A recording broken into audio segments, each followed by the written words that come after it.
Hai, Assalamualaikum semua. Salam sejahtera kepada yang non-Muslim. Terima kasih kerana mengunjungi channel saya. Ya, ini merupakan video saya yang kedua. Kalau macam baby dia masih lagi baru, masih lagi merah. Begitulah juga dengan channel saya ni. Ya, channel saya ni masih lagi baru. Okey. View saya pun masih sikit lagi. Dan begitu juga dengan subscriber saya. Cuma ada 3 orang. Dan itu pun daripada keluarga yang terdekat. Jadi saya harap kepada mana-mana yang telah mengunjungi channel saya ni, diharap jangan segan silu untuk tekan butang subscribe. Okey. Dan untuk video kedua ni saya nak main game Dead by Daylight lagi. Saya nak main game mana-mana game lagi. Okey, saya cuba selitkan dalam channel saya ni. Di samping saya main game Dead by Daylight atau game-game yang lain, saya juga akan bercerita mengenai buku-buku. Saya bagi ulasan berkaitan dengan novel-novel yang saya sudah baca. Novel-novel tu saya akan ceritakan lah, tapi tidaklah secara detail. Mungkin ada juga novel-novel yang lama sekali, novel-novel pertama yang saya baca, yang apa yang saya ingat berkaitan dengan isi novel tu saya akan ceritakan. Jadi pada hari ini pula saya tertarik untuk berkongsi berkaitan dengan satu novel yang dikarang oleh Abdul Latif Talib. Ramai yang mesti kenalkan siapa Abdul Latif Talib tu. Dia pun memang penulis yang sudah agak berusia. Kelahiran Negeri Sembilan kalau saya tidak silap. Meskipun sebahagian novel penulisannya menghadapi kontroversi, itu biasa. Ya, itu biasa. Untuk kita berjaya ni, kontroversi itu sentiasa ada. Itu yang dipanggil sebagai ujian. Dan kalau betul lah kontroversi itu benda biasa, sebab manusia memang sentiasa tidak lepas daripada melakukan kesilapan. Okey. Itulah kenapa setiap penulis tu, hebat-hebat mana pun penulis, dia mesti ada editor. Sebab dia tidak boleh edit. Okey, dia tidak boleh edit dengan betul apa yang dia tulis, sama ada dalam bentuk ejaan dan sebagainya. Jadi tanpa membuang masa lagi, saya tahu kamu sudah jemu menunggu saya bercakap bercelutin kan. Inilah novel yang bakal saya akan kongsi. Novel yang saya akan unboxingkan untuk anda semua, yang baru saya beli pada awal tahun 2022. Novel ni namanya Abu Nawas, karangan Abdul Latif Talib. Okey. Kenapa saya tertarik dengan novel ni? Kenapa saya mau beli? Sebab saya memang dari dulu memang mau tahu siapa si Abu Nawas ni. Saya mau tahu siapa Abu Nawas. Yang saya tahu Abu Nawas ni seorang yang lawak. Yang memang lawak. Yang saya tahulah dia lawak, tapi di sebalik lawaknya tu ada message, walaupun nampak macam dungu. Orang bilang bodoh lah ni apa semua kan. Tapi ada message di sebalik apa yang dia buat. Jadi memang betul lah, novel Abu Nawas ni, penceritaannya dalam novel ni dia lebih kepada, dia tidak maksud saya plotnya tidak terus lurus. Dia ada kisah-kisahnya. Dia ada potong-potong. Tapi ada kaitan lah di setiap cerita tu, di mana kisah Abu Nawas ni berlaku pada zaman Bani Abbasiyah yang diperintah oleh Khalifah Harun al-Rashid. Dialah yang pemerintah masa tu. Jadi pembukaan babnya, okey, saya cuma cerita pembukaan babnya lah. Pembukaan bab novel Abu Nawas ni, mula-mula tu sebenarnya Abu Nawas ni, kalau saya tak silap lah, sebab saya lupa ingat bah, banyak novel baca kan. Sebenarnya bapa Abu Nawas ni seorang hakim. Bapaknya ni seorang hakim. Jadi dah lama bapaknya gering, tapi bapaknya ada nasihat sama dia. Jadi hakim ni bukan senang. Jadi hakim bukan senang. Cuma sama ada satu peristiwa lah yang saya sudah lupa. Nah, nanti kalau kita mau tahu peristiwa tu, kita belilah Nobel ni. Ada satu peristiwa yang pelik sampai Abu Nawas tertanya-tanya, kenapa bapaknya sebelum meninggal buat benda tu? Rupanya ada sebab. Bapaknya bagi message buat benda tu supaya untuk memberitahu sama Abu Nawas bahawa menjadi seorang hakim ni bukan mudah. Satu kaki kita sudah masuk neraka. Bukan mudah untuk kita membuat keputusan, untuk mengadili, bukan mudah. Silap hari bulan kita dah dapat adili. Itulah di dunia ini yang paling adil sekali, tak lain tak bukan Sang Pencipta kita, Allah Subhanahu Wa Taala. Hukum hakamnya lah yang paling adil sekali. Hukum hakamnya paling adil sekali. Okey. Jadi dalam bab pertama tu diceritakan setelah kemangkatan beliau si Abu Nawas ni, si Abu Nawas mencari idea.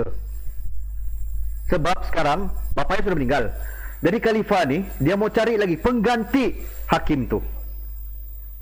Dia mau cari pengganti hakim. Untuk kerajaan Bani Abbasiyah itulah. Jadi macam yang kita tahu, seorang hakim ni dia mestilah seorang yang bijak, seorang yang tidak termakan dengan tipu daya si pesalah, bijak mengambil keputusan.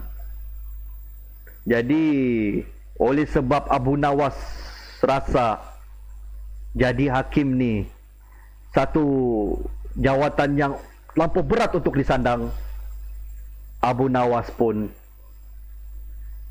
membuat satu helah. Dia buat satu helah, dia pura-pura jadi gila. Orang fikir kenapa si Abu Nawas ni? Orang fikir si Abu Nawas ni gila sebab kemangkatan bapaknya, terlampau sedih betul. Tapi sebenarnya bukan. Itu adalah salah satu strategi Abu Nawas untuk lari daripada jawatan hakim. Betapa licik dan pintarnya. Tapi jadi oleh sebab si Abu Nawas ni sudah ada satu peristiwa yang menyebabkan Abu Nawas ni kelihatan bijak, kelihatan pintar. Abu Nawas ni dia sebenarnya penyair.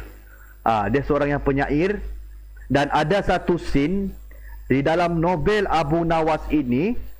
Abu Nawas dia kalau mengkritik dia tidak hipokrit.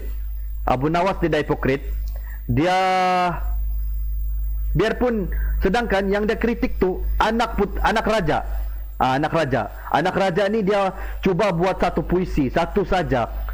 Dia dengan begitu yang putera tu anggap dia punya ayat tu memang terlampau puitis. Tapi bila baca oleh Abu Nawas ketawa terbahak-bahak tanpa menyembunyikan perasaannya. Abu Nawas berkali-kali mengatakan bahawa anaknya tiada bakat untuk buat sajak. Tengok betapa dia tidak hipokrit, dan tegurannya itu sebenarnya membina. Dan tegurannya kepada anak Khalifah Harun ar-Rasyid tu bukan teguran pertama, bukan satu kali, dia tegur dua kali. Sampaikan anaknya tu mau si Abu Nawas dipenjarakan gara-gara cakap anaknya tidak bakat. Yang kali kedua tu pula yang lucunya, Abu Nawas cakap yang dia masuklah penjara sekarang. Khalifah Harun ar-Rasyid tanya, kenapa dia masuk penjara? Kenapa? Sebab anakmu punya puisi ni memang betul-betul lawak. Marilah aku masuk penjara, dia bilang. Lebih kurang begitulah dia cakap. Jadi Abu Nawas ni dia memang cerdik. Tak boleh kita kasih bodoh-bodoh dia. Padahal banyak sudah selain daripada Khalifah Harun ar-Rasyid lah, banyak sudah yang cuba memperdayakan dia, sama ada pencuri, dan ada juga watak pengamal yoga dalam novel ni. Okey, saya tak boleh cerita semualah. Yang saya ingat-ingat saya cerita. Tapi bagi saya, kalau anda beli novel ni, anda tak rugi. Anda tak rugi. Memang tidak rugi. Sebab dia mengajar kita lah tentang keadilan di situ. Biarpun sebenarnya Abu Nawas ni selain dia penyanjak, dia juga seorang ulama. Dia banyak anak murid. Dia selitkan dia punya sajak dengan lawak. Begitu juga dengan apa-apa keputusannya dengan lawak. Tapi lawak yang boleh buat kita berfikir. Yang pada mulanya kita rasa pelik, apa sebenarnya dia buat begini? Kenapa dia buat begini? Jadi memang ada satu kurnia lah yang Abu Nawas ni, yang tiada sama orang lain pada masa itu. Sampai bab penyakit pun. Pernah dalam cerita dalam novel ni, Abu Nawas punya cerita ni, anak Khalifah Harun Ar-Rasyid sakit. Jadi Khalifah Harun Ar-Rasyid sudah cari tabib yang paling hebat. Tabib-tabib yang memang orang berkata yang memang paling campin lah bah. Siapa doktor paling hebat? Mesti yang dari kalangan profesor kan? Guru kepada doktor-doktor kalau di hospital moden kita sekarang.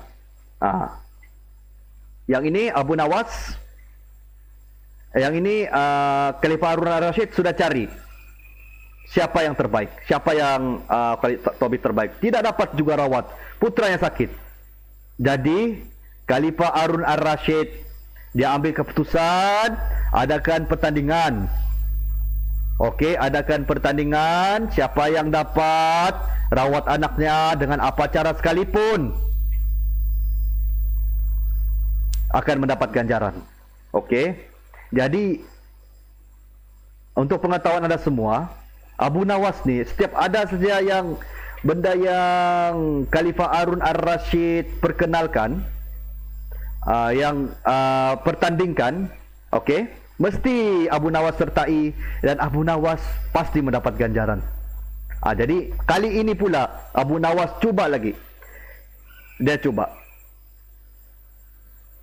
cuba lagi nasib, tapi Khalifah Harun Ar-Rasyid masih rasa ragu-ragu. Dia rasa ragu-ragu. Kenapa dia ragu-ragu? Sebab si Abu Nawas ni bukannya doktor. Dia bukan doktor. Dia bukan bagian doktor. Dia cuma pakar dalam bidang sastra, sajak, ilmu agama. Tapi dalam bidang kedoktoran lemah. Jadi hasil Abu Nawas ni bila dia dibagi cabaran oleh Khalifah Harun Ar-Rasyid, dia akan ambil masa untuk berfikir. Sekurang-kurangnya sehari. Jadi hasil daripada penyelidikan, pemerhatian Khalifah Abu Nawas tu, hasil daripada penyelidikannya mendapati anak Khalifah Harun Ar-Rasyid bukan sakit fizikal tapi sakit jiwa. Sakit jatuh cinta dengan seseorang di satu kampung yang saya sudah lupa kampung apa kampung tu. Dia sudah jatuh cinta sama orang tu. Jadi dia mau minta dikawinkan. Alhamdulillah. Hasil perbincangan Abu Nawas dengan Khalifah Harun Ar-Rasyid, anaknya sembuh. Anaknya terus boleh bangun, boleh ceria. Itulah yang dikatakan sakit cinta. Tapi lepas tu, bukan itu saja. Bukan itu saja ujian penyakit yang ditimpa sama keluarga Khalifah Harun Ar-Rasyid. Khalifah Harun Ar-Rasyid pun sendiri ditimpa penyakit yang sama.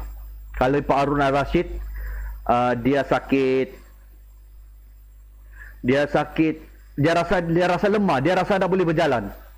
Jadi kalau kamu mau tahu apa elah si Abu Nawas untuk mengubat Khalifah Harun Ar-Rasyid, belilah ni. Dia ada di Shopee. Dia ada di Shopee. Buku ni memang betul-betul bagus. Tak rugi kamu beli. Tak rugi. Abu Nawas ni memang terbaik. Memang terbaik. Dia tiada iklan-iklan sebab dia tiada plot yang mendatar. Dia semua ada cabaran. Semua kita baca novel Abu Nawas ni buat kita punya otak berpusing. Berpusing-pusing. Mungkin kalau untuk yang tak minat baca pun, tak minat baca novel pun, akan jadi jatuh cinta dengan novel Abu Nawas ni. Nanti lepas mungkin video selepas ini saya akan ceritalah macam mana untuk menarik minat membaca. Sebenarnya membaca ni bagus. Membaca ni sebenarnya bagus. Seperti mana yang pernah diceritakan dalam surah Al-Alaq kan? Iqra bismi rabbikal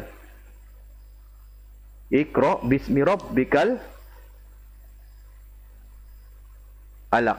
Kalau saya silap lah. Iqra bismi rabbikal khalaq. Ya, okey, kami lebih kurang macam tu. Khalaqal insana min alaq. Okey. Lebih kurang macam itulah. Seperti mana yang dalam surah Al-Alaq tu kan. Jadi saya akan ceritakan. Saya akan kupas macam mana cara-cara untuk menarik minat membaca dalam diri. Bermula daripada pembacaan yang pendek kepada pembacaan yang panjang. Tapi saya percaya semua manusia zaman sekarang ni memang minat membaca. Sebab ada Facebook. Ada Facebook, minat membaca lah. Dan apa-apa pun terima kasih ya. Apa-apa pun terima kasih. Assalamualaikum warahmatullahi wabarakatuh. InsyaAllah bertemu lagi kita di video seterusnya. Mungkin saya akan cari novel-novel lain lagi untuk diulas.